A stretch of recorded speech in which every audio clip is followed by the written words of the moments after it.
Ordering simple fractions.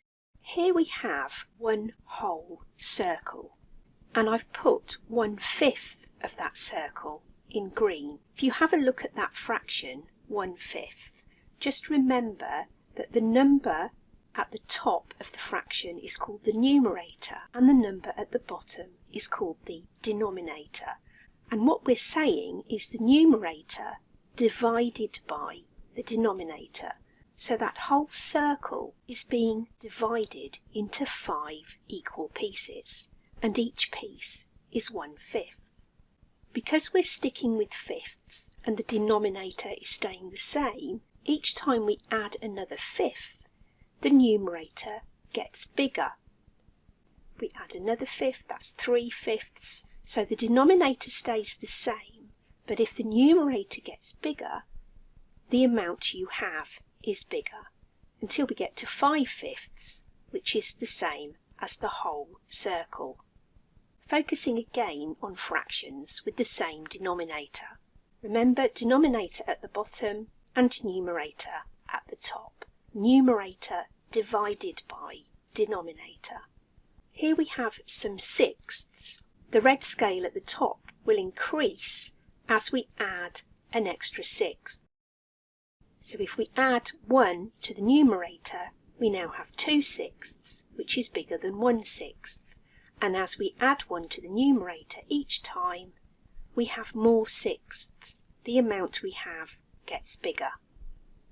If fractions have the same denominator, the amount you have gets bigger as the numerator gets bigger. Here I have some eighths, and they're jumbled up.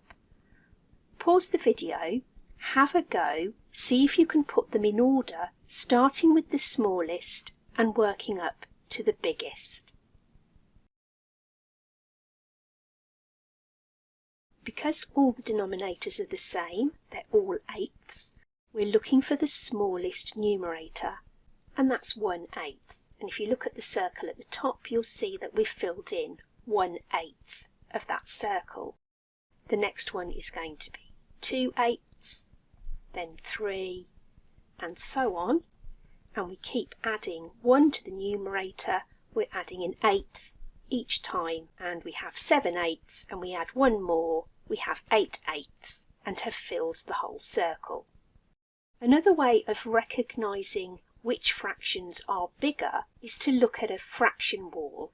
I've adapted one here just to show the main unit fractions that children might use in Year 3. And you can see that halfway along, 1/2 for a half is bigger than the 1/3, and then smaller than the 1/3 is the 1/4. As long as the numerator remains the same, as the denominator gets bigger, the amount gets smaller. So let's have a look at that. We have a scale here that shows from the smallest to the biggest amount. On that scale, a whole one is the biggest. If we have half that circle, you can see that that is smaller than a whole one. We're now going to put a third, and because the denominator is bigger, we have a smaller amount. Remember, it's numerator divided by denominator. Because we have one circle and we've cut it into 3 pieces, each piece is going to be smaller than when we cut it into 2 pieces.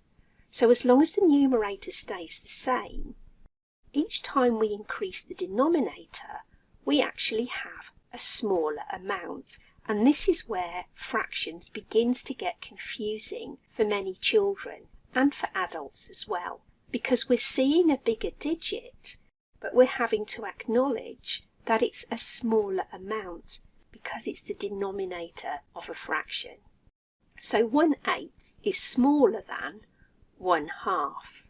If fractions have the same numerator, the amount gets smaller as the denominator gets bigger. And just so you can see, we need 2 halves to make a whole circle. We need 4 quarters to make a whole circle, and we need 5/5 to make a whole circle. So the more we've divided something by, the more pieces we need to fill it, because each piece is smaller. One more way of looking at that, we've just got the individual parts, the individual fractions, 1/2, which is bigger than 1/3, which is bigger than 1/4, that's bigger than 1/5, 1/6 is smaller than 1/5, and 1/8 is smaller than all of them.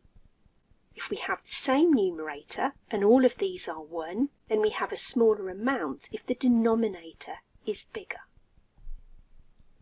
This time I've jumbled up some fractions. They have different denominators, but the numerators are the same. Have a go at putting them in order, starting with the smallest and working up to the biggest. Pause the video, have a go.